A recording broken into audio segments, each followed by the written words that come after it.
National electric power regulatory authority NEPRA ने बिजली की कीमतों में मजीद इजाफे का अंदिया दे दिया। नेप्रा का कहना है कि बिजली की तलब में मुसलसल कमी से सहमाई एडजस्टमेंट की मद में मजीद इजाफा हो सकता है।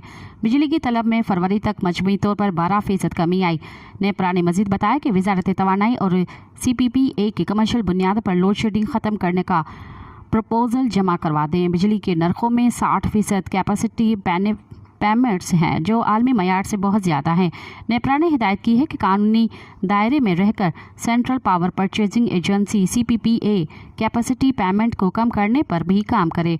मौजूदा सहमाई एडजस्टमेंट ₹2.75 फ़ी यूनिट है। मज़ीद ख़बरनि ऐं तफ़सीलात लाइ विज़िट कयो असांजी वेबसाइट www.awamiNewsHD.com ऐं ॾिसंदा रहो अवामी न्यूज़ HD।